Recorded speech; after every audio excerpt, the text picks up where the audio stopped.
আসসালামু আলাইকুম, সবাই কেমন আছেন? সকালবেলা সবার ঘুম থেকে উঠেই মনে হয়ে গেছে যে এবারে তো সব আম পেকে যাচ্ছে, কাঁচা আমের ভর্তা তো খাওয়াই হলো না। তো আমার ছোট বোন বলতেছে যে এখনো সময় আছে, যদি খেতে চাও তাহলে আজকেই করতে হবে, তাছাড়া আর হবে না, কারণ গাছ থেকে সব আম পেকে পেকে পড়ে যাচ্ছে। আর যে কয়েকটা আছে এই কয়েকটা আজকেই নামায় না নিয়ে আসলে আর হবেই না। তো এই যে সকালবেলা উঠে তিনজন মিলে চলে গেলাম হচ্ছে গাছ থেকে আম নামাতে। এদিকে মালিহা আর আমার বোন হচ্ছে পার হয়ে চলে গেছে। আমি পার হতে গিয়ে দেখি যে অনেকগুলান ছোট ছোট পোকা।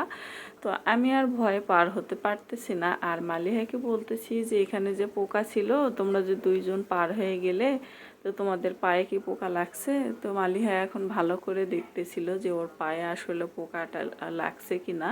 তো বলতেছে, না বাবা, আমি এবারের মতো বেঁচে গেছি, আমার পায়ে পোকা আসেনি। তো এই যে তারপরে হচ্ছে আমার ছোট বোন আম নামাচ্ছে একটা একটা করে, আর মালিহা তো ঝুড়ি থেকে আম বের করে নিয়ে আসে, এই যে বালতিতে রাখতেছে। আর এখন আমার ছোট বোন বলতেছে যে আমি এত কষ্ট করে আম নামায়ে দিচ্ছি, আমি আর কিচ্ছু কাজ করতে পারবো না, এবার তোমরা দুইজন যা করার সব কিছু করে ভর্তা মাখাবা। তো মালিহা বলতেছে, আচ্ছা ঠিক আছে, নাও তুমি আগে আমটা তো নামায় দাও, তারপরে কি করব সেটা দেখা যাবে। তো মালিহা এখন বলতেছে যে আমিও তো অনেক কাজ করতেছি।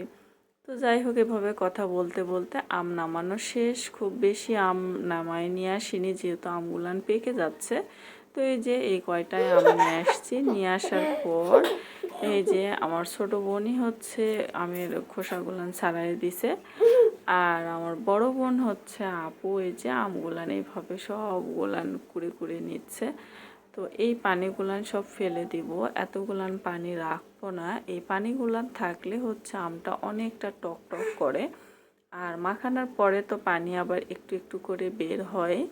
তো আপু বেশ সুন্দর করে মাখাতে পারে, আপুর হাতের এই মাখা জিনিসগুলান খুবই মজা হয় খেতে। তো এই যে আপু হচ্ছে মাখতেছে আর আমি বসে আছি, আর ফারিস্তাও তো খাওয়ার জন্য রেডি হয়ে গেছে, সব দর্শকেরা বসে আছে খাওয়ার জন্য।